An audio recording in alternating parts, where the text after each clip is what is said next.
자, 오늘 8과를 공부할 차례입니다. 우리 제목 한번 읽어보실까요? 솔로몬의 성전 건축. 성전 건축에 대한 이야기는 우리가 많이 듣지 않습니까? 성전 건축하려고 하는 특별한 믿음을 가지고 계신 분들도 있고요. 또 어떤 교회는 이 성전 건축하는 일에 엄청난 사명감을 느끼면서 아주 독특한 아주 이름 있는 성전을 짓는 그런 경우도 여러분 있잖아요. 좋은 믿음들이고 또 이 일에 헌신하신 분들 보면 그 이후에 축복받은 얘기들도 우리가 여러분 많이 듣습니다. 솔로몬이 이제 드디어 성전을 건축하는데 이 성전 건축을 하는 과정에서 그리고 또 성전 건축을 위한 이 목적하는 것에서 또 어떤 의미가 있는가 우리가 좀 생각해 보고요. 또 신약적으로 성전의 진정한 또 의미가 뭔가 하는 부분들을 조금 우리가 살피면서 의미를 찾아보도록 그렇게 하겠습니다. 자, 여러분 본문 이해를 위한 도움을 한번 읽어보실까요? 같이 읽겠습니다. 솔로몬이 아무리 지혜가 있고 물질적인 복을 많이 받았다 하더라도 성전을 건축하지 않았다면 중요한 사람으로 기억되지 못했을 것입니다. 솔로몬이 성전을 짓고 두고두고 기억되는 사람으로 남게 되었는데 이것을 볼 때 하나님의 성전을 건축하는 것이 얼마나 복된 일인지 알 수 있습니다. 다윗은 한평생 고난 가운데서 성전을 사모하는 열심이 그를 삼킬 정도로 불타올랐지만 성전을 짓는 복을 얻지 못하고 성전을 지으리라는 약속을 받았습니다. 이것을 볼 때 이런 축복은 누구에게나 주시는 것이 아님을 알 수 있습니다. 본문은 솔로몬이 성전 건축을 준비하고 진행하는 장면입니다. 축복된 성전 건축의 의미를 정리하고 우리도 이런 축복을 사모하십시다. 자, 1번 문제 읽어보실까요? 성전 건축에서 주시는 교훈이 무엇입니까? 자, 성전 건축에서 그 건축 과정에서 주시는 교훈이 뭐냐? 성전 건축 과정입니다. 그러면서 거기 보시면 1번 작은 1번, 2번, 3번을 이렇게 문제를 내놓았습니다. 자, 1번 보실까요? 아버지 다윗의 꿈이 성취된 것. 여기에 바로 성전 건축 과정에서 의미를 찾는 겁니다. 자, 여러분 저기에 사무엘하 1장 7장 1절부터 3절까지 나오는데 여러분 한번 읽어보실까요? 같이 읽습니다. 여호와께서 주위의 모든 원수를 무찌르사 왕으로 궁에 평안히 쉬게 살게 하신 때에 왕이 선지자 나단에게 이르되 볼지어다 나는 백향목 궁에 살거늘 하나님의 궤는 휘장 가운데 있도다. 나단이 왕께 아뢰되 여호와께서 왕과 함께 계시니 마음에 있는 모든 것을 행하소서 하니라. 자, 여러분 이게 무슨 말씀입니까? 이미 우리가 잘 알고 있는 말씀 아닙니까? 그러니까 이게 이제 그 다윗이 말입니다. 그 다윗이 주위의 모든 대적들을 다 이루고 그러니까 통일을 이루고 평안한 때가 되었는데 이때 다윗의 마음속에 무엇이 떠올라왔는가 하면 다름 아닌 성전을 건축하고자 하는 그런 열망이 바로 올랐던 것을 말하는 겁니다. 그러니까 성전 건축은 실제로 성전 건축은 솔로몬이 하지만 원래 이 성전 건축을 해야 되겠다고 하는 열망은요 아버지 다윗에게 바로 있었던 겁니다. 그런데 이 다윗이 성전 건축을 하고자 하는 열망이 얼마나 강했던지 바로 이 일로 인해서 하나님께서 다윗을 특별하게 바로 축복을 해주시거든요. 그리고 그 축복해 주시는 내용이 사무엘하 7장에 나오는데 성경 어느 곳에서도 없는 바로 무조건적인 언약을 다윗에게 주시면서 복을 주시는 겁니다. 이 무조건적인 언약은 다른 곳에서 나타나지 않고 이 부분에서만 나타나는데 다윗에게 주신 복입니다. 다윗에게 왜 그런 복을 주셨느냐? 성전을 향한 짓고자 하는 열망이 남달랐기 때문에 바로 그렇습니다. 여러분 아시는 대로 다윗은요 뭐 성전을 짓고자 하는 것뿐만이 아니고 법궤를 모셔오는 그때부터 여러분 이 성전에 대한 하나님의 임재에 대한 갈망이 많았던 사람 아닙니까? 출애굽 당시에 만들어진 이 이동용 성전 그가 바로 성막이죠. 이거를 보면서 제대로 된 성전을 지어야 되겠다. 다윗이 그런 열망을 가지게 됩니다. 선지자도 기뻐했고 하나님께서도 대단히 기뻐하셨습니다. 그리고요, 또 놀라운 복을 주셨는데 바로 그 복이 사무엘하 7장에 나오는 무조건적인 언약인 겁니다. 근데 문제는 뭔가 하면 하나님이 그렇게 기뻐하시고 선지자도 그렇게 좋아를 했지만 다윗에게는요, 성전을 건축하는 것이 허락이 됩니까? 안 됩니까? 안 되는 거예요. 안 되는 이유가 여러분 뭘까요? 안 되는 이유는 여러분 특별히 성전 건축과 관련된 말씀이 집중적으로 나오고 있는 성경이 어딘가 하면 역대기입니다, 여러분요. 이미 제가 한번 말씀드렸습니다. 그러니까 열왕기하고 역대기하고 차이가 뭐냐? 열왕기는 선지자의 입장에서 왕들을 쭉 평가하는 것이고요. 역대기는 제사장의 관점에서 왕들을 쭉 평가하는데 제사장 이러면 뭘까요? 성전이죠, 그죠? 그러니까 성전 건축과 관련된 다른 성경에서 밝히지 않는 얘기를 역대기에서 많이 하고 있거든요. 역대상 28장 그 3절로 6절 말씀해 보시면 뭐라고 말씀하고 있는가 하면 다윗이 성전을 건축하는 열망이 그렇게 많았지만 하나님께서 바로 허락하지 아니하시는데 허락하지 않는 이유가 뭔가 하면 다윗은 이 통일왕국을 이루는 과정에서 전쟁을 많이 했고 전쟁을 많이 하면서 피를 많이 흘리게 되었는데 이게 하나님의 성전과 이미지가 뭡니까? 맞지를 않다는 거죠. 그래서 하나님께서 허락하시를 않으시는 겁니다. 그 대신에 역대상 29장에 보시면요, 다윗이요 성전 건축을 위한 모든 준비를 다 하게 하는 겁니다. 어마어마한 물질로 바치게 되고 성전 건축을 위해서 모든 준비를 다 하고 기도를 하면서 준비를 다 합니다. 다윗은요 이걸 뭡니까? 자기에게 성전 건축이 허락되지 않은 것도 대단히 기쁘게 다 받아들이는 거죠, 여러분요. 이게 뭡니까? 사실 여러분 다윗의 훌륭한 믿음이죠. 여러분 우리는 그렇잖아요. 내가 막 하나님께 열심히 있는데 내 열심이 막 뭡니까 안 이루어지게 되면 막 원망하고 불평하고 막 이러잖아요. 근데 다윗은 뭡니까? 자기에게 허락되지 않은 것도 뭡니까? 기쁘게 받아들이는 바로 사람이었거든요. 그런데 그 일이 어떻게 되었다는 겁니까? 아들에게서 드디어 성취하게 되었다. 1번 문제의 답이 바로 이겁니다. 그 1번 답이 뭔가 하면요, 아버지 다윗의 꿈이 성취되었다. 여러분 이게 바로 1번 답인 겁니다, 여러분. 이게 무슨 말씀일까요? 우리 주시는 교훈이 뭘까요? 여러분 우리는요 이 다윗과 솔로몬을 보면서 성전 건축과 관련돼서 우리가 조금 적용해야 될 게 뭔가 하면 내가 하지 못해도 선한 일을 꿈꾸고 하나님께서 기뻐하시는 일들을 마음에 품고 이것 자체가 뭡니까? 굉장히 귀한 일이고 우리가 사모해야 될 일이다. 이걸 우리에게 바로 교훈해 주시는 겁니다. 여러분 그런 거 아니겠습니까? 우리가 자녀들에게 돈을 물려주지 못해도 여러분 뭡니까? 꿈을 물려줄 수가 있지 않겠습니까, 여러분요? 아버지 다윗이 그 귀한 꿈을 가졌고 그 꿈을 뭡니까? 아들 솔로몬이 바로 이루었다라고 하는 겁니다. 그래서 오늘 우리가 다 읽지는 않았지만 이 사무엘 열왕기상 6장 9절에 가서 보시면요, 성전의 건축이 마치니라. 성전 공사가 시작된 지 몇 년 만에 끝났는가 하면요 7년 만에 끝나게 됩니다. 6장 38절에 가서 보시면요 11째 해 불월 곧 8째 달에 그 설계와 양식대로 성전 건축이 다 끝났으니 솔로몬이 7년 동안 성전을 건축하였더라. 이렇게 말씀합니다.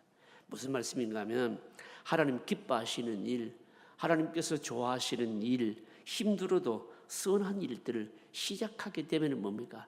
반드시 완성될 끝날 날이 뭡니까? 온다. 우리에게 바로 교훈해 주시는 겁니다. 거룩한 일, 선한 일, 하나님 나라에 하나님께서 기뻐하시는 일들 우리가 마음속에 사모해야 되고 열망해야 되고 열망하게 되면 시작하게 되면 끝날 날이 온다라고 하는 겁니다. 그래서 뭡니까? 다윗은 자기가 일을 이루지 못할다 할지라도 그 아들 때에 가서 솔로몬 때에 가서 이루어지는 것을 보게 되면 여러분 우리가 주님이 기뻐하시는 일, 하나님이 기뻐하시는 일을 꿈꾸게 되면 언젠가는 이루어진다라고 하는 겁니다. 여러분 우리는요 그런 생각을 하잖아요. 꼭 내가 해야 되겠다라고 하는 이런 의식이 있는데 여러분 내가 하지 않아도 누구를 통해서 하든지 간에 내가 꿈꾼 것, 내가 하나님 앞에서 열망한 것이 말입니다.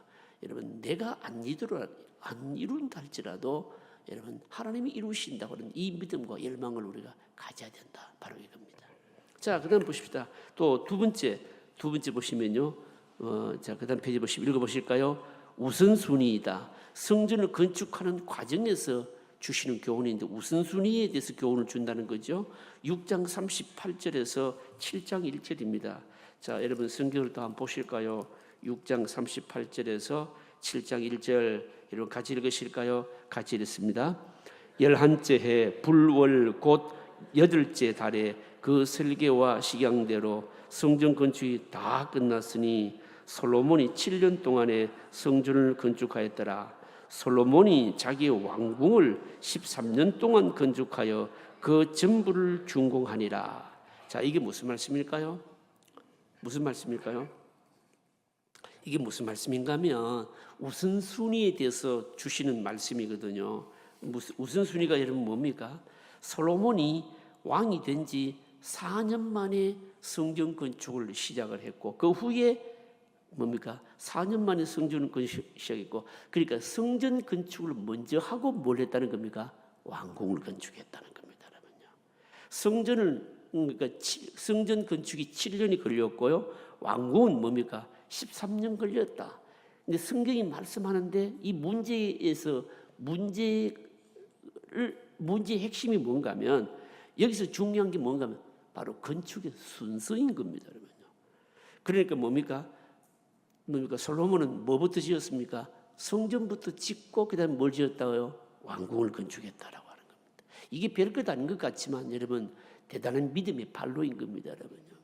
여러분 그렇지 않습니까? 여러분요. 우리의 삶에도 급한 것이 있고요. 먼저 할 것들이 여러분 있지 않겠습니까? 여러분요. 우선적인 것을 뒤로 미루고 순서가 뒤바뀌게 되면 모든 것이 뒤죽박죽이 될 수가 있습니다. 먼저 할 것을 먼저 하고 뒤에 할 것을 뒤에 하는 것. 일상적인 우리의 삶에도 여러분 중요하듯이 영적인 일에도 여러분 그렇다는 거죠. 여러분요. 그렇다는 겁니다. 어떻습니까? 솔로몬은 왕이 되고 난 이후에 왕궁부터 번듯하게 건축하지 않고 성전 건축하고 난 이후에 왕궁 건축했다는 겁니다. 여러분 만약에 하나님 중심의 믿음이 없는 왕이 됐다면 어떻게 했을까요? 일단 자기가 왕이 됐으니까 왕궁부터 건축하려고 하지 않겠습니까? 그러면요. 솔로몬은 그렇지 않았다라고 합니다. 성전을 먼저 건축하고 왕궁을 건축했다. 바로 이겁니다. 그러니까 우선순위인 거죠, 여러분. 여러분 우리가 이 믿음 생활에 좀 적용해 볼 필요가 있지 않겠습니까? 그러면요. 여러분 우리 하나님 나라 일을 할 때도 봉사하는 영역에도 그런 게 있죠. 좀 경제적인 여유가 좀 더 허락이 되면 또 돈도 좀 더 벌고 또 어떤 경우는 아이들도 좀 더 양육하고 키우고 나서 내가 좀 시간 나면 봉사도 하고 하겠습니다. 근데 여러분 실제로 그런 기회가 올까요, 여러분요? 여러분 그런 기회가 오질 않습니다, 여러분요. 영적인 일은 뭡니까? 사실은 뭡니까? 어쩌면요 지금 하지 못하면 평생 못할 수도 있습니다. 그래서 뭡니까? 하나님께서 우리에게 감동 주실 때, 우리에게 뭔가 계시를 주실 때, 그리고 영적으로 우선된다라고 생각될 때, 여러분 그것을 하는 것이 여러분 중요합니다. 교훈을 얻었으면 좋겠습니다. 자, 그다음 보십시다. 3번 문제. 3번 또 뭡니까? 순수한 목적입니다. 순수한 목적. 성전을 건축하는 과정에서 주시는 교훈, 순수한 목적인데 6장 1절 2절 한번 읽어보십시다. 자, 여러분 6장 1절 2절 같이 읽으실까요? 같이 읽습니다. 이스라엘 자손이 애굽 땅에서 나온 지 480년이요 솔로몬이 이스라엘 왕이 된 지 4년 15월 곧 둘째 달에 솔로몬이 여호와를 위하여 성전 건축하기를 시작하였더라. 솔로몬 왕이 여호와를 위하여 건축한 성전은 길이가 60규빗이요 너비가 20규빗이요 높이가 30규빗이며 이 두 절 말씀에서 반복되는 말씀이 딱 있는데 뭔 말씀입니까? 여호와를 위하여. 여러분 이 내러티브한 그 이야기식으로 쭉 되는 어떤 성경 본문이 나오면요 내용이 길잖아요. 이 성경을 읽으면서 이런 말들을 뭡니까?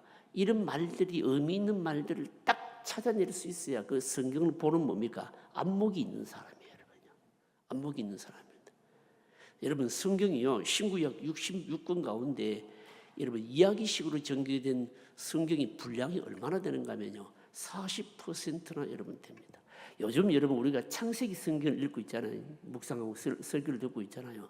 이것도 전부 뭡니까? 내러티브한 겁니다. 전부 뭡니까? 사건인데 이야기가 쭉 연속적으로 이어지는 바로 이야기 성경 아닙니까? 근데 이 이야기를 읽을 때 도대체 이 성경 기자가 이 얘기를 통해서 뭘 말하려고 하는지 여러분 그걸 찾아내지는 못하면 성경을 여러분 핵심을 읽지를 못해요, 여러분요. 그래서 요즘 여러분 시중에요 뭐 많이 나옵니다. 내러티브식 성경 읽기. 이야기를 든 성경을 뭡니까? 일종의 바로 장르죠, 여러분요. 성경도 여러분 장르가 많잖아요, 여러분. 시도 있고요, 뭐 소설 같은 긴 얘기도 있고요, 법도 있고요, 뭐 장르가 굉장히 많습니다. 근데 그 성경을 대할 때 그 장르에 맞게 성경을 읽고 핵심을 파악할 수 있어야 되는 겁니다.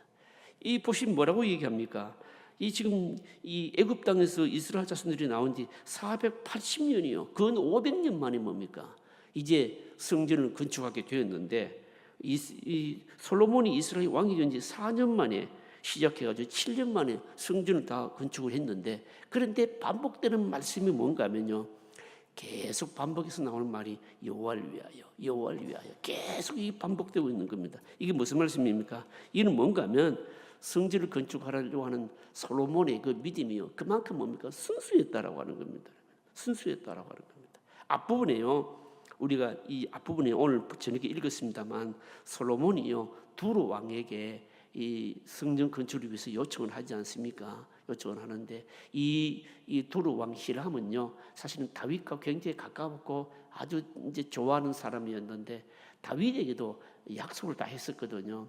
내가 성전을 건축하지 못하지만 언젠가 성전을 건축하게 되면 좋은 목재를 제공하고 이거 이제 솔로몬이 왕이 되고 난 이후에 솔로몬이 두로 왕 히람에게 필요한 목재나 이런 것들을 도움을 요청하면서도 반복적으로 언급되는 말씀이 뭔가 하면 여호와의 이름을 위하여 이 말이 계속 반복되거든요.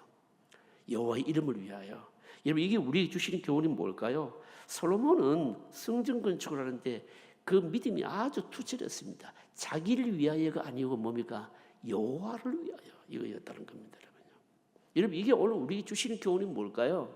우리에게 주시는 교훈은 뭔가 하면 하나님 나라 일은요. 아무리 아름답고 훌륭해 보여도 뭐 커 보여도 대단해 보여도 그것을 하는 목적이 동기가 순수하지 않으면은 안 된다는 거죠, 여러분요. 하나님께서는 그래서 여러분 결과를 보시는 분이 아니고 결과보다 뭘 보시는가 하면요. 무슨 목적으로 그 일을 하느냐 이걸 대단히 중요하게 여기시는 분이신 겁니다, 여러분요. 여러분 대표적인 게 보시면요 나오잖아요, 여러분요. 사무엘상에 보시면요 다윗이요 골리앗을 이깁니다. 골리앗은 블레셋의 뭡니까? 그냥 완전히 싸움꾼이었거든요. 전쟁에 능한 뭡니까? 전쟁꾼이었어요. 근데 골리앗과 싸울 때 다윗은 뭐였습니까? 목동이었어요. 목동이었는데 여러분 그것도 성경을 보시면요 긴 이야기입니다.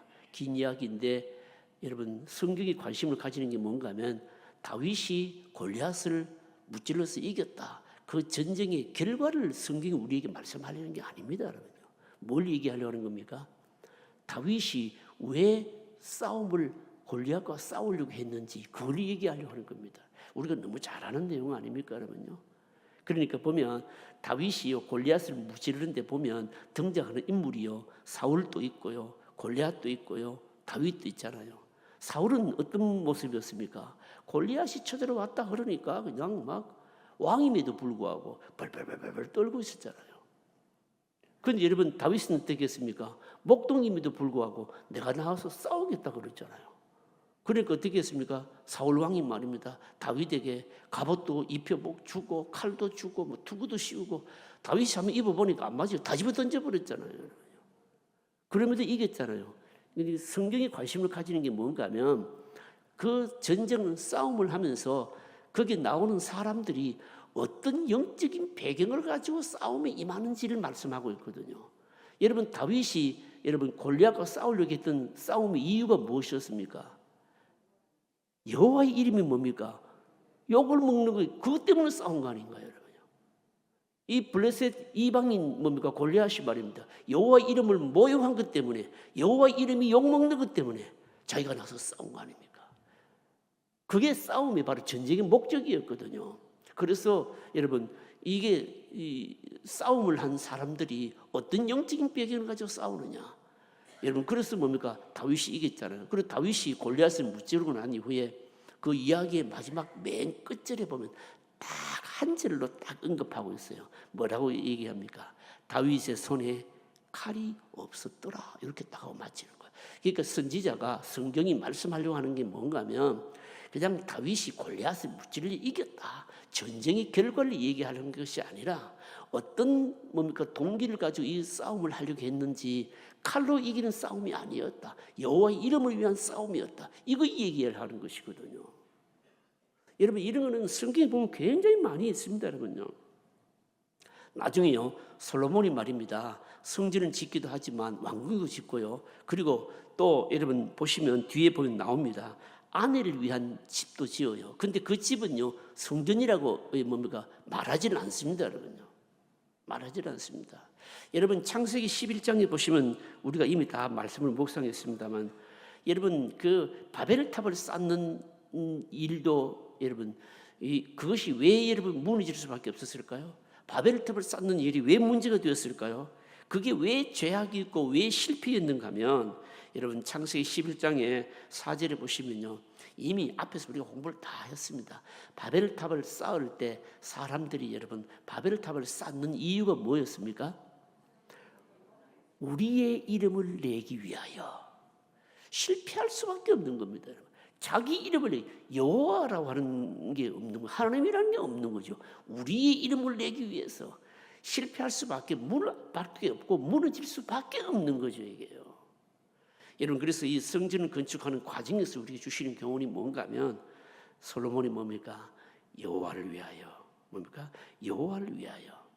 여러분, 이게 오늘 우리들도 여러분 그래 돼야 됩니다. 여러분요, 그래 돼야 됩니다. 여러분요, 뭐가 그래야 된다는 겁니까? 우리가 돈 버는 게 그래야 되고, 공부하는 것이 그래야 되고, 직장생활 하는 것이 그래야 되고, 모든 게 뭡니까? 아유, 목사는 먹고 살기 위해서 하죠. 당연히 먹고 살기 위해서 하지요. 그런데 여러분 뭡니까? 우리가 돈 벌고 공부하고 직장생활하고, 여러분 궁극적인 목적은 하나님의 이름을 위하여. 그렇게 하게 되면 나머지 먹고 사는 문제는 뭡니까? 하나님께서 뭡니까? 염려 안 해도 다 주신다는 거죠. 우리의 삶이 여러분 그래야 돼야 된다는 거죠. 여러분 한번 여러분들이 적용해 보십시오. 여러분 교회에서 다 마찬가지입니다. 봉사를 하든지 직분을 받든지, 또 아니면 뭡니까 건축을 하든지 뭘 하든지 간에 뭘 위해서요? 여호와 하나님을 위해서. 이게 돼야 된다는 겁니다. 이게 돼야 되는 겁니다. 그 다음 문제 보십시다. 자, 그 다음에 큰 2번 문제입니다. 이 큰 2번 문제는요, 문제가 굉장히 길잖아요. 문제가 굉장히 긴 이유는, 문제를 굉장히 길게 할 때는, 제가 책을 만들 때 이 문제를 길게 할 때는 제가 한번 딱 설명하게 되면 여러분들이 한번 들어버리면 잊어버릴 가능성이 많아서, 그런데 내용은 굉장히 중요하고 이런 것들은 다 문제로 길게 풀어놨는데, 말은 문제지만 사실은 뭡니까? 이 중요한 것에 일종의 해석이고 의미를 달아놓은 거예요. 이게요, 달아놓은 겁니다. 자, 그런 뜻을 가지고 2번 문제를 한번 쭉 읽어보십시다. 2번 같이 읽겠습니다. 왜 이 성전 건축이 의미 있는 일일까요? 하나님께서는 이스라엘 백성들이 출애굽한 지 약 500년이 되는 시점에 그동안 천막으로 된 성막을 돌과 나무로 된 성전으로 바꾸게 하셨습니다. 성막은 하나님이 백성들에게 강력한 메시지를 줍니다. 이 세상은 잠시 살다가 떠날 곳에 불과하니까 이 세상에 너무 깊이 빠지지 말고 언제나 장막을 거둘 준비를 하라는 것입니다. 성전의 기능은 같지만 성전의 그 모습을 드디어 500년 만에 바꾸시는 것입니다. 무슨 의도로 성전의 외모를 바꾸시며 성전의 외모가 바뀜으로 이스라엘 백성들의 의식에 어떤 변화가 있게 되었을까요?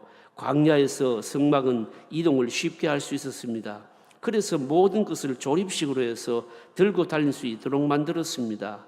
그리고 재료 자체가 광야에서 구할 수 있는 것들이었습니다. 조각목이라든지 해달의 가죽 같은 것은 광야에서 쉽게 구할 수 있는 것들이었습니다. 그러나 과거의 이런 재료들이 가나안 시대는 초라한 인상을 주었습니다. 이미 가나안 사람들은 전부 집을 짓고 정착 생활하고 있는데 비해 하나님의 성전만 유목민들의 집처럼 천막으로 되어 있어서 뭔가 좀 맞지 않는 인상을 주었습니다. 게다가 이제는 성막을 옮길 이유가 없었습니다. 더 중요한 이유는 이스라엘이 정착하고 부흥하여 이제 세상의 중심이 되는 것입니다. 그래서 하나님께서는 이방인들이 예루살렘으로 와서 예배할 때 이방인들을 충분히 받아들일 수 있는 모습으로 성전을 바꾸실 필요가 있었습니다. 즉 하나님께서 성전을 짓게 하신 것은 이스라엘 백성들이 자기 만족에 빠지게 하시려는 것이 아니라 이방인 전도에 더 관심이 있으셨던 것입니다. 그러나 성막이 성전으로 바뀜으로써 생길 수 있는 무시할 수 없는 변화가 있었습니다. 다음의 차원에서 나누어 봅시다. 자, 여러분 이 문제가 질문의 내용이 질문 가운데 쭉 설명해 놨는데 이게 무슨 내용입니까? 무슨 내용입니까? 성막이 성전으로 바뀌게 된 이유가 뭐냐에 대한 뭡니까? 신학적인 설명을 쭉 해놨어요. 이게요. 여러분 성막은 여러분 아시잖아요, 그죠? 이미 공부했잖아요. 앞에서 우리가 출애굽기를 하면서요. 성막은 뭐였습니까? 이스라엘 백성들이 애굽에서 나와서 광야를 여정할 때 하나님 임재를 상징하는 이동식 뭐였습니까? 성전이었죠, 여러분요. 이동식 성전이었죠. 그런데 이 이동식 성전이 뭡니까? 이제는 성막이 성전으로 발전하게 된다는 겁니다. 이렇게 될 수밖에 없었던 이유는 여러 가지가 있는데 한 서너 가지로 설명해 놨잖아요, 그렇죠? 설명하는데 이스라엘 백성들이 이제 가나안 땅이 뭡니까? 정착하게 된 겁니다. 정착하게 되었고요. 그리고 또 그러니까 성막을 뭡니까? 옮길 필요가 여러분 없었던 것이죠, 여러분요. 그리고 또 이스라엘 백성들이 가나안에 정착을 했는데 이미 가나안 사람들은 다 정착해서 뭡니까? 살아가는 삶의 수준들도 있고 한데 그런데 계속 하나님의 임재를 상징하는 이 성전이 말입니다. 성막의 형태로 이 텐트 형식으로 있게 보니까 이 이스라엘 백성들을 이방인들을 초청하는데 뭡니까? 여러 가지 뭡니까? 별로 유익된 것이 없기도 하고요. 이런 여러 가지 이유로 뭡니까? 이 성전을 바로 짓도록 바로 허락하신 겁니다. 일종의 뭡니까? 크게 생각한다면 전도 차원이고 뭡니까? 일종의 선교 차원인 겁니다. 어떻게 하면 이방인들도 함께 이 성전으로 불러서 예배드릴까? 이런 차원에서 이제는 뭡니까? 계시가 발전되는 겁니다. 성막이 뭐로요? 성전으로 발전되게 됐다는 겁니다. 그런데 문제가 뭔가 하면 이렇게 성막이 성전으로 발전되면 이렇게 좋은 이유가 있지만 여기에도 뭡니까? 또 부작용도 있을 수 있는데 혹시 생길 수 있는 문제가 뭐냐? 이 질문이요. 그 질문이에요, 이게요. 여러분 이 질문은 오늘 우리들에게도 굉장히 중요한 교훈을 줍니다, 여러분요. 어떤 면에서 중요한 교훈을 줄까요? 여러분 이런 거 아니겠습니까, 여러분요? 여러분 우리가 교회가 말입니다. 지금 여러분 우리 교회가 지금 뭐 여러 가지 예배드릴 수 있는 환경이나 이런 것들이 다 여러분 좋잖아요, 여러분요. 아마 우리 교회도 원로 목사님이 처음에 개척 시작할 때는 뭐 환경이 여러분 얼마나 힘들었겠습니까, 여러분요. 뭐 이 얘기만 들어도 우리가 다 알잖아요, 그죠? 그때는 말입니다. 어떤 마음을 가졌을까요? 우리도 막 번듯한 성전을 교회당을 좀 멋지게 지어서 편안하게 예배 드렸으면 좋겠다 이런 열망이 막 있잖아요. 뜨겁게 막 기도도 하고 막 헌금도 하고 막 믿음도 막 열심히 했고요. 그런데 여러분 우리는 이제 그런 뭡니까? 다 그런 걸 다 이루었으니까 잘못하면 뭡니까? 여러 가지 뭡니까? 부작용에 빠질 수 있는데 성막이 성전으로 바뀌고 난 이후에 이스라엘 백성들에게도 이런 부작용과 위험이 있을 수 있는데 그런 위험과 부작용들이 뭐겠느냐? 이 질문이거든요. 그렇게 질문하면서 이렇게 뭡니까? 1번 작은 1번 2번 이렇게 내놓은 거예요. 이런 위험들이 있다 이 말이죠, 여러분. 한번 보겠습니다. 자, 작은 1번 한번 보실까요? 같이 봅니다. 성전이 한 곳에 고정됨으로 인해 이스라엘 백성들이 하나님은 한 곳에만 계신다는 생각을 가질 수가 있었습니다. 자, 이게 무슨 말씀일까요? 여러분 앞부분에 문제 가운데 그런 게 있었어요. 설명이 있었습니다. 성전이 말입니다. 이 성막의 형태로 이동식 텐트로 있을 때에 여러분 이스라엘 백성들이 광야를 여정하면서 또 머물면 텐트를 치고 그 성막을 또 세우고 또 걷고 이동하고 이러지 않았겠습니까? 그걸 보면서 이동식 성전을 보면서 뭘 느꼈을까요? 이동식 성전을 보면서 느끼지 않았겠습니까? 깨달았겠죠. 우리 인생도 이렇게 참 짧은 시간에 뭡니까? 이게 한정된 게 살 수밖에 없는 것이 우리 인생이구나, 이런 교훈을 주신다는 거죠. 그런데 성막이 성전의 형태로 딱 정착이 되고 나면 말입니다, 어떤 생각을 가지고 있는가 하면, 원래 하나님은 편만에 계시는 분이기 때문에 시간이나 장소에 구애되는 분이 아닌데 성전을 딱 짓고 나니까 이 성전에 뭡니까? 고정되어 있잖아요. 그러니까 성전 안에만 뭡니까? 하나님이 계신다는 이런 생각을, 착각을 할 수 있었다는 거죠, 여러분. 이게 뭘까? 이게 바로 위험인 겁니다, 여러분. 위험인 거죠, 여러분. 하나님은 요즘도 마찬가지 아니겠습니까? 여러분, 오늘 우리가 이 건물로서의 교회 무시하면 안 됩니다, 여러분요. 여러분, 건물로서의 교회가 왜 중요합니까? 여기 약속된 시간, 약속된 장소에 모이는 그 자체가 굉장히 소중하기 때문에 건물로서의 교회도 여러분 중요합니다, 여러분요. 그렇다고 해서 하나님이 여기 교회 안에만 딱 계시느냐? 아니잖아요, 여러분요. 교회 밖에서도 여러분 뭡니까? 예수 그리스도 이름으로 여러분 모여서 기도하고 말씀을 나누는 곳이면 어디든지 뭘까요? 교회일 수 있는 거예요. 그럼에도 불구하고 사람들은 자꾸 뭡니까? 하나님은 이 교회 안에만 머무르고 계신다, 이런 식으로 하나님을 자꾸만 제한시킬 수가 있다라고 하는 겁니다. 이런 위험이 있었다는 거죠, 여러분요. 이런 위험이 있었다는 겁니다. 그런데 여러분, 이런 위험은요, 실제로 이스라엘 역사 가운데 나타나게 되고요, 나타나게 되고 우리에게도 뭡니까? 있습니다, 여러분요. 있습니다. 여러분, 하나님은 뭡니까? 아닌 계신 곳이 없습니다, 여러분요. 아닌 계신 곳이 없습니다. 그 다음 문제, 2번 문제 한번 보십시다. 자, 2번 문제 보시면 더 분명하게 나타납니다. 읽어보실까요? 성전이 고정되면서 이 세상에 대한 애착을 더 가질 수가 있었습니다. 세상에 대한 애착을 더 가질 수 있었다. 이게 무슨 말씀입니까, 여러분요? 이게 무슨 말씀일까요? 이동식 천막으로 되어 있을 때는요, 언젠가는 우리도 이 육신의 장막을 벗을 때가 있을 터인데 그때 세상을 떠나야 된다라고 생각을 하고, 그러면서 말입니다, 실제는요, 우리 눈에 보이지 않는 신령한 그 완성된 하늘 성전을 뭡니까? 마음속에 꿈꿀 수가 있었는데, 이 성전이 고정된 건물로 딱 되고 나서 무슨 눈에 보이는 성전이 이 보이고 나서는 이런 게 막 사라질 수 있다라고 하는 거죠, 여러분요. 이게 바로 위험한 겁니다, 여러분요. 그러니까 뭡니까? 그러니까 자꾸 눈에 보이는 어떤 화려한 이런 것들이 보이게 되면 거기에 우리의 생각이 고정되어서 그러면서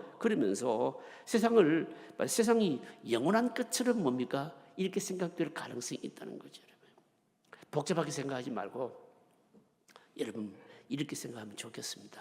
예를 들자면요, 여러분 우리 한국 교회에 초대 한국 교회에 복음이 전파되어지고요. 복음이 전파되어지고 그리고 나서 말입니다, 일제 여러분 강점기 36년이나 약 40년 동안 일제 강점기가 있었잖아요. 그때는 교회마다 말입니다, 이 요한계시록 성경 말씀을 묵시록에 관한 성경 말씀을 굉장히 많이 묵상하고 막 공부를 했었어요. 왜 그랬을까요? 왜 그랬는가 하면 지금 살아가는 삶의 형편이 너무 어렵고 고난스러우니까 하나님 빨리 좀 뵈서 만났으면 좋겠다는 이런 믿음이 있었는데, 요즘은 종말에 대한 신앙이 별로 없어요. 왜 그럴까요? 왜 그럴까요? 이 세상이 너무 좋은데 뭘요, 세상이 너무 살기 좋은데 어쩌면 말입니다, 천국은 까마득하게 생각도 안 할 수도 있어요. 왜 그럴까요? 여러분 요즘 말입니다, 요즘 짓는 좋은 아파트들 한번 가보십시오. 이게 아파트인지 호텔인지 구분이 안 될 정도로 그냥 세상 떠나고 싶지 않는 마음이 막 생기잖아요, 여러분. 천국 얘기하면 목사님 천국 그거 여기가 더 좋다고 이렇게 생각될 정도로 우리는 그런 곳에 지금 살고 있어요, 여러분요. 이런 곳에 살고 있으니까 묵시 이런 걸 여러분 여러분 묵상하지 않습니다, 여러분요. 천국 정말 생각 잘 안 하는 거죠. 똑같은 거예요, 여러분요. 똑같은 겁니다, 여러분. 성전이 이동식 텐트로 되어 있을 때는 걷고 이동하고 하니까 우리도 이렇게 육신의 장막을 벗을 때 있겠구나. 더 좋은 뭡니까? 하나님 나라에 더 좋은 성전을 갈망했는데 멋진 성전이 딱 지어지고 나니까 하나님께서 여기 고정되어 계시고 그러니까 뭡니까? 이제는 뭡니까? 육신 떠날 생각을 안 한다는 거죠, 여러분. 이게 뭘까요? 성전이 짓고 난 이후의 위험인 겁니다. 위험인 거죠. 근데 이 위험이 어떻게 되는가 하면, 여러분, 실제적으로 뭡니까? 실제적으로 일어났죠, 여러분요. 놀랍게도 여러분, 솔로몬이 지은 성전은 어떻게 됩니까? 나중에요? 무너지잖아요, 여러분요. 무너집니다. 솔로몬 성전이 무너지도록 하나님께서 로마 군에서 무너지도록 허락하신 이유가 뭘까요? 이 문제에 대한 답은 뒷문제에 나옵니다만 뭡니까? 눈에 보이는 건물로서 성전으로 만족하면서 실제로는 뭡니까? 실제로는 삶이 전혀 없었거든요. 그래서 그 성전을 무너지도록 하셨고 뭡니까? 하나님께서 원래 계획하셨던 또 다른 성전이 지어지지요. 그게요. 넘어가겠습니다. 자, 그다음 문제 보십시다. 자, 3번 문제 같이 읽어보실까요? 3번 같이 읽겠습니다. 하나님은 솔로몬에게 성전을 짓는 것이 전부가 아니라고 말씀하셨습니다. 사람의 손으로 지은 건물이 진정한 성전이 될 수 있는 이유가 무엇일까요? 자, 6장 11절부터 13절입니다. 6장 11절부터 13절까지 여러분 자 한번 읽어보실까요? 같이 읽겠습니다. 11절부터 13절까지 같이 읽습니다. 여호와의 말씀이 솔로몬에게 임하여 이르시되 내가 지금 이 성전을 건축하니 내가 만일 내 법도를 따르며 내 율례를 행하며 내 모든 계명을 지켜 그대로 행하면 내가 내 아버지 다윗에게 한 말을 내게 확실히 이룰 것이요 또 내가 또한 이스라엘 자손 가운데 거하며 내 백성 이스라엘을 버리지 아니하리라 하셨더라. 자, 여러분 이게 무슨 말씀입니까? 솔로몬에게 이게 눈에 보이는 성전 짓는 것이 전부가 아니라고 말씀하시면서 그러면서 여러분 말씀하시는 내용이 뭔가 하면요. 진짜 건물이 화려하게 건물로 성전을 지었는데 이 화려한 건물이 진짜 성전이 되려 그러면 뭐가 있어야 되느냐는 걸 말씀하고 있거든요. 그거 보시면요 쭉 말씀합니다. 뭘 얘기합니까? 우선 보시면요. 내가 만일 내 법도를 따르며 내 윤리를 행하며 이렇게 말씀하거든요. 이게 무슨 말씀입니까? 아무리 화려하게 건물을 짓고 웅장한 건물을 짓는다 할지라도 여호와의 말씀을 순종하는 것이 없으면 안 된다는 겁니다. 여호와의 말씀을 순종하는 것보다도 귀한 것은 없습니다. 그러니까 성전이 진정한 성전이 되려면 말씀을 순종하고 그대로 사는 삶이 있어야 된다. 이걸 얘기하는 겁니다. 여러분 그래서 말입니다. 이스라엘이요 결국은 말입니다. 이 솔로몬 성전이 다 무너지고요. 나중에 보시면 성전만 무너집니까? 이스라엘 백성들이 아수르에 유다에 다 포로로 잡혀가기까지 하잖아요, 여러분요. 여러분 유다 백성들이 이스라엘 백성들이 포로로 잡혀가면서 성전을 다 이 솔로몬 성전도 다 무너지고 한 이유가 여러분 뭡니까? 무너지는 이유가 뭘까요? 말씀을 버렸기 때문이거든요. 그러니까 건물을 아무리 화려하게 짓는다 할지라도 뭡니까? 여호와의 율법과 말씀이 그 가운데 없다면 여러분 안 되는 겁니다. 여러분 그래서 중요한 말씀을 하고 있는데 보시면요 13절에 보시면 그렇게 말씀하잖아요. 내가 또한 이스라엘 자손 가운데 뭐라고요? 거하며 이스라엘 자손 가운데 뭐하면요? 거하며 이게 무슨 말입니까? 이게 진정한 성전 되는 겁니다. 사람이 손으로 지은 이 건물이요 진정한 성전이 되려 그러면 뭘까요? 그 성전 안에 뭐가 있어야 됩니까? 여호와의 거하심, 여호와께서 이스라엘 자손 가운데 거하심 있어야 된다는 겁니다. 여러분 여호와께서 우리 가운데 거하시는 것은 뭘로 이루어지는가 하면 건물 짓는다고 이루어지는 것이 아니고 뭡니까? 말씀대로 사는 삶이 있어야 그 가운데 거하심이 있는 거예요. 여러분 이게 오늘 우리에게 주시는 교훈이 뭘까요? 여러분요 이게 우리에게 주시는 교훈이 뭘까요? 여러분요 여러분 우리도 마찬가지입니다. 여러분 우리가요 잘 들으셔야 됩니다. 건물로서의 교회 부정하면 안 됩니다. 굉장히 필요한 겁니다. 여러분 보십시오. 예배 드릴 수 있는 좋은 환경 속에 여러분 예배 드리면 얼마나 좋습니까? 혹시 여러분 연세 드신 분들 과거에 말입니다. 이 소시적에 예배 드릴 때 한번 기억을 한번 해보세요, 여러분요. 저는 말입니다. 초등학교 이렇게 다닐 때 예배 드릴 때 생각하게 되면요. 참 지금이 말입니다. 너무너무 하나님의 큰 은혜와 복을 받았다는 생각이 듭니다. 여름에 말입니다. 사람들이 모여서 땀된 셈이 퍽퍽 나죠. 선풍기가 어디 있습니까 그때요? 선풍기도 없이 예배를 드리는데 땀은 말입니다. 콩죽같이 흘리면 그러면서도 예배를 드렸거든요. 여러분. 여러분 겨울은 또 어떻습니까 여러분요? 요즘은 성도님들 가운데 어떤 교인들은요, 교회 천장이 너무 높아서 말입니다. 조금 가면 발 시렵다 그러고요. 요구하는 것도 하도 많아가지고 도무지 어느 장단에 맞춰야 될지 장단을 맞출 수가 없어요. 여러분. 사실은 여러분 우리가 얼마나 이런 편한 가운데 예배를 드립니까? 여러분 그런 가운데서도 여러분 우리가 늘 명심해야 될 것은 뭔가 하면 좋은 건물을 짓고 화려한 이 예배 환경이 이것 가지고 만족하면 안 된다는 거죠. 뭐 해야 됩니까? 여기에 하나님이 계시는가? 우리 가운데 하나님이 계시는가? 하나님 우리 가운데 계시기 위해서 필요한 게 뭘까요? 여호와 율법과 말씀을 뭡니까? 말씀대로 사는 삶이 있어야 된다 이거죠. 이게 없으면 뭡니까? 아무리 화려한 건물로서의 건물이라 할지라도 소용이 없다. 이걸 우리에게 말씀하는 겁니다. 이걸 말씀하는 겁니다. 이게 이제 답이 이제 바로 그렇습니다. 자, 여러분 이제 또 4번 문제 한번 보십시다. 4번 문제 보실까요? 4번 같이 읽겠습니다. 성전을 건축한 솔로몬에게 주신 하나님의 말씀을 통해 진정한 성전이 무엇인지 생각합시다. 솔로몬은 그 성전은 오실 그리스도를 상징하고 예표하는 것입니다. 건물의 의미가 아닙니다. 이제 우리는 건물 성전이 아닌 하나님이 원하시는 뜻을 이루는 성전을 건축해야 됩니다. 우리의 삶에 그리스도의 가르침을 구체화하기 위해 내 시간, 건강, 물질을 나누면 세상을 아름답게 만든다면 이보다 더 좋은 성전은 없습니다. 성전이라는 명목으로 예배당 건물만 크게 짓고 주님이 원하시는 뜻이 진정한 실천이 없다면 그 건물은 무의미합니다. 우리가 불편하게 살면서도 주님이 원하시는 그 사역을 감당하는 바로 그곳에 주님이 계시면서 성전되게 하실 것입니다. 지상의 많은 교회의 문제가 여기 있습니다. 교회의 외모는 훌륭한데 그 속을 채울 수 있는 말씀이 없으니까 에스겔의 성전 안에서 보았던 영광이 없습니다. 예수님은 유대인들의 성전에 오셔서 성전을 청결하게 하셨습니다. 성전의 신약의 의미가 무엇입니까? 요한복음 2장 13절부터 22절까지 내용이 긴데 요한복음 2장 19절 20절만 좀 띄워주십시오. 19절 20절만. 자, 19절 20절만 같이 읽어보실까? 같이 읽습니다. 예수께서 대답하여 이르시되 너희가 이 성전을 헐라 내가 사흘 동안에 일으키리라.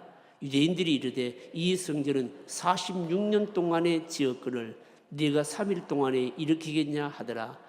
말씀을 좀 띄워 놓으십시오. 이게 무슨 질문인가 하면 예수님께서 오셔서 뭡니까? 당시에 유대인들이 흩어진 유대인들이요 유월절 지키기 위해서 성전에 막 모였지 않습니까? 모였을 때 그때 예수님이 성전을 청결하게 하셨거든요. 돈 바꾸는 사람들 의자도 둘러엎으시고 비둘기 파는 사람들 내어 쫓고 다 그렇게 하셨고 성전을 청결하게 하셨거든요. 성전을 청결하게 하시면서 하시는 말씀이 뭔가 하면 너희가 이 성전을 헐라 내가 사흘 동안에 일으키리라. 이 성전을 헌다라고 하는 게 여러분 무슨 말씀입니까? 유대인들이 실제로 건물을 막 지어진 헤롯 때 지어진 그 건물을 말입니다. 망치를 막 부숴서 막 뭡니까? 성전을 헐지는 않았죠. 여기서 이 성전을 헐라라고 것은 예수님 뭡니까? 육체였죠, 그죠? 육신이었습니다. 그러니까 예수님을 십자가에 못 박는 거예요. 예수님을 배척하고 배반하고 예수님을 십자가에 못 박히실 것이라고 하는 것을 말씀하셨거든요. 그리고 나서 뭡니까? 내가 사흘 동안에 일으키리라. 이 사흘 동안에 일으키리라. 이 말씀 무슨 말씀입니까? 너희들이 나를 배척하고 나를 죽이겠지만 3일 만에 뭡니까? 내가 뭐죠? 부활한다는 거죠, 여러분요. 부활한다는 거죠. 그 유대인들이 하는 말이 뭔가 하면 이 성전은 46년 동안 지었는데 네가 3일 동안 어떻게 일으키냐 하더냐. 이렇게 이제 이 영적인 영안이 안 열려지니까 예수님 말씀이 전혀 이해가 안 됐죠, 여러분. 이게 무슨 말씀인가 하면 예수님이 성전을 청결하게 하셨는데 하시면서 던지신 말씀이 뭔가 하면 예수님 말씀이 오면은 너희들이 나를 십자가에 못 박고 배척하고 죽이고 하지만 나는 3일 후에 다시금 부활하여 살아날 것이고 그리고 난 이후에 우리의 죄를 용서하시고 아버지로부터 성령을 받아서 우리 가운데 부으실 것이고 그때는 새로운 성전을 짓겠다라고 하는 말씀인 겁니다. 여러분, 예수님은요 망치로 막 목수일을 하시면서 성전 지으신 적은 없어요. 그런데 실제로 저 말씀대로 새로운 성전을 지으셨어요. 어떻게 지으셨을까요? 토목공사를 해서 지은 게 아니고 어떻게 지었습니까? 어떻게 지으셨는가 하면 십자가에 죽으시고 부활하신 이후에 아버지로부터 성령을 받아서 예수님을 나의 주님이라고 믿는 자들 마음속에 뭘 주셨습니까? 성령을 부어 주셔가지고, 그래서 그 성령이 있는 사람들을 그 사람들이 다 성전되게 하시고, 그 사람들의 모임이 성전인 것이죠. 이게 소위 말해서 우리가 신약 시대에 말하는 성전인 거예요. 구약 시대에 성막에서부터 성전으로, 그러고 나서 그 진짜 성전은 예수님이셨고, 그 다음 성전이 예수님을 믿는 성령이 거하는 우리들 한 사람 한 사람이 다 성전이고, 이 성령이 있는 우리들 모임이 뭐라고요? 성전이게 된 거예요, 여러분요. 그렇다면 여러분 성전에 대해서 재해석해야 되지 않겠습니까? 뭘 해석해야 되겠습니까? 무슨 말씀인가 하면, 신약 시대는요 성전 이렇게 하게 되면 눈에 보이는 건물로서의 성전 의미보다는 뭐가 더 강합니까? 우리 믿는 한 사람 한 사람이 십자가에서 이루어진 그 일을 믿고 성령을 받아서 바로 그 성령을 통해서 예수 그리스도 나의 주라고 고백하는 내 한 사람 한 사람이 성전이고, 이 한 사람 한 사람이 모인 공동체가 성전이라는 개념이. 성전의 개념이 신약 때는 확 달라졌다는 거예요, 이게. 그래서 우리는 이 눈에 보이는 건물로서 성전도 무시하면 안 되지만, 이것보다는 더 성전의 의미를 어디에 둬야 되는가 하면 우리들의 모임 자체, 그리고 성령의 거하심이 있는 모임 자체가 더 신약적인 의미에서 성전이라고 하는 겁니다. 성전이다 하는. 그러면 여러분, 이거 우리가 한번 적용해 볼까요? 그러면 어떻게 적용해 보면 좋을까요? 여러분, 어떤 교회가 바른 성전이고 어떤 교회가 바른 교회이고 어떤 교회가 여러분 복받고 훌륭한 교회일까요? 예를 들어서 여러분, 우리는요 이게 벌써 상업주의에 딱 찌들려 있어가지고 물이 들어가지고, 물도 보통 물이 아니고 도저히 벗기지 아니하는 염색물 같은 게 딱 들어져가지고 어떤 식으로 생각하는가 하면, 교회는 사람들이 많이 모이는 교회가 좋은 교회야. 그리고 건물도 굉장히 훌륭한 교회가 좋은 교회야. 또 안에 모이고 있는 사람들이 말입니다, 돈도 많고 학식도 많고 그런 사람들이 많이 모인 교회가 좋은 교회야. 여러분, 이미 등식이 다 성립되어 있는 거예요, 여러분요. 여러분, 그러나 현대 교회 여러분 메모드급 큰 교회 문제들을 보십시오, 여러분. 그 안에 들어가서 보면요, 썩은 게 여러분 하나둘이 아니거든요. 돈이 많은 곳에는요, 인간이 많이 모인 곳에는요, 성령이 다스리지 않으면 다 썩어 문드러지는 거예요. 여러분, 제가 강단에서 이걸 다 구체적으로 이해하겠습니까? 여러분, 대형 교회, 큰 교회들을 보면 여러분 썩어도 여러분 보통 썩은 게 아닌 거예요, 여러분. 과연 그런 교회들이, 그런 성전이 하나님 기뻐하시는 성전이겠느냐, 교회겠느냐? 장담 못합니다, 여러분. 여러분, 우리도 마찬가지죠, 여러분요. 장담 못합니다. 여러분, 건물도 없고 보기도 내세울 것도 없는 그런 여러분 개척교회, 여러분 무시하면 안 됩니다. 그 교회 하나님의 말씀이 있고, 그 교회 성령의 임재하심이 있고, 여러분 그 교회는 참다운 교회인 겁니다. 참다운 교회입니다. 그리고 여러분, 어떤 교회가 참다운 교회고 바른 성전인가 하면, 성도들이 어떻게 하든지 하나님 말씀대로 살려고 자꾸 세상과 싸우려고 하고, 죄와 싸우려고 하고, 말씀을 붙들면서 우리의 삶을 통해서 실천하려고 하고 있는, 그래서 성령을 통해서 주님이 그 가운데 계시는 그런 사람들 한 사람 한 사람이 건강한 교회고요. 그런 사람들의 모임이 건강한 교회다라고 하는 겁니다. 여러분, 그러면 건강한 좋은 교회가, 좋은 성전이 어떤 교회일까요? 건물이 막 큰 교회가 좋은 성전이 아니고, 그 안에 있는 사람들이, 하나님의 백성들이 말입니다, 하나님 임재를 사모하고 예배를 통해서 또 들은 말씀을 통해서 내 삶을 말씀대로 살려고 하고 몸부림치고 하는 그런 사람들이 있는 그 교회가 진짜 성전이고 건강한 교회이고 하나님 기뻐하시는 성전이라는 겁니다. 여러분, 그렇다면 우리들이 말입니다, 진짜 하나님 기뻐하시는 하나님 함께 하신 성전을 이루기 위해서 뭘 해야 되겠는가? 여러분 답이 나오죠. 그죠? 뭘까요? 우리가 말씀대로 살려고 하는 몸부림이 있어야 된다는 거죠. 그러면 뭡니까? 그 교회는 살아있는 교회고 살아있는 성전이 될 겁니다. 그 다음 문제 보십시다. 자, 마지막 문제입니다. 5번 같이 읽어보실까요? 예수님은 이 땅에 오실 때부터 이런 성전을 지으실 것을 목적하셨습니다. 예수님은 이방인이나 유대인이나 누구든지 차별 없이 예수 그리스도를 주라 고백하는 자들에게 성령을 부으셔서 모이는 성령의 공동체를 원하셨습니다. 사도 바울도 고린도전서에서 무엇이라 말씀하고 있습니까? 자, 무엇이라고 말씀하고 있느냐? 고린도전서 3장 16절 17절 같이 읽어보실까요? 같이 읽습니다. 너희가 하나님의 성전인 것과 하나님의 성령이 너희 안에 계시는 것을 알지 못하느냐? 누구든지 하나님의 성전을 더럽히면 하나님이 그 사람을 멸하시리라. 하나님의 성전은 거룩하니 너희도 그러하니라. 이게 무슨 말씀인가 하면 이미 고린도전서를 공부할 때 다 공부를 했는데 까먹으셨을 거예요, 여러분요. 이 고린도 교회가요, 이 바울이 그 전도하고 개척한 교회 중에서 진짜 문제 많은 교회가 고린도 교회였거든요. 여러분, 고린도 교회는 은사도 많았고 지식도 많았지만 문제도 너무너무 많은 교회 고린도 교회였는데 이 문제 많은 문제에 대해서 답을 하는 것이 고린도서신이거든요. 이 고린도전서에는요, 고린도 교회는요, 교회 안에 막 음행이 파고 들어와서 막 어마어마하게 쑥대밭이 되는 그런 교회였어요. 그런 교회였음에도 불구하고 바울이요, 고린도 교회를 향해서 뭐라고 표현하고 있는가 하면 뭐라고 말하냐면요, 여러분, 너희들 안에 성령이 거하시기 때문에 뭐라고 말하냐면 교회라고 얘기를 하고 있는 거예요.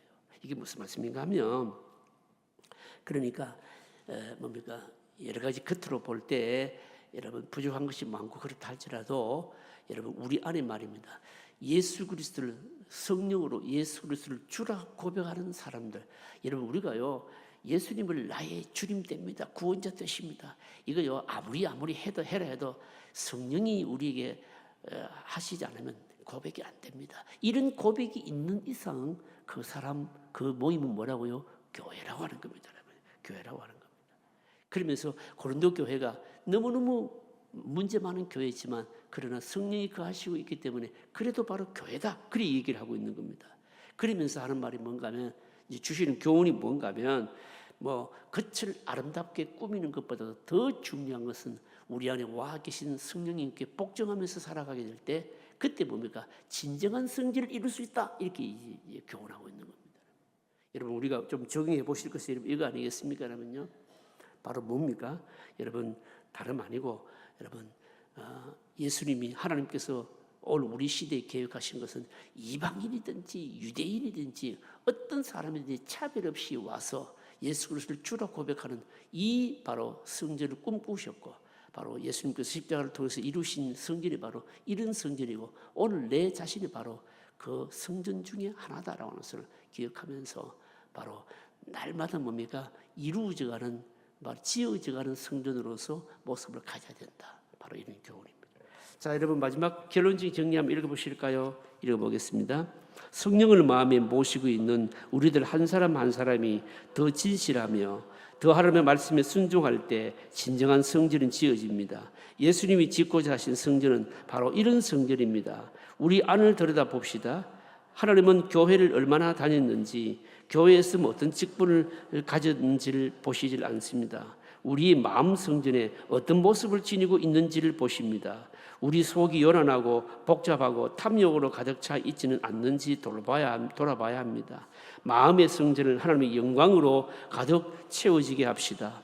오늘 나의 신앙에 가장 귀중한 것이 무엇입니까? 예배라고 말할 수가 있는가? 나는 영으로 드리는 예배자인가? 하나님과 깊은 영적 교통이 있는가? 하나님의 임재를 얼마나 경험하고 있는가? 점검하십시다. 그리고 오늘날 이 성전을 짓는 것은 하나님의 말씀으로 신앙 공동체를 만들어가는 것입니다. 이것이 최고로 중요합니다. 사도 바울은 이것을 집을 짓는 것에 비유하면서 어떤 사람은 나무나 풀이나 지퍼로, 어떤 사람은 금이나 은이나 보석으로 짓는다고 했습니다. 그 집을 불로 시험하면 나무나 풀이나 지퍼로 지은 것은 다 타서 없어지지만 금이나 은이나 보석으로 지은 집은 그대로 남게 됩니다. 우리가 하나님의 말씀을 우리의 생활 가운데 최고의 중심에 둔 공동체로 자라나갈 때에 하나님께서는 우리를 축복해 주실 뿐만 아니라 우리를 통해 이 세상까지 축복해 주실 것입니다. 기도하실까요?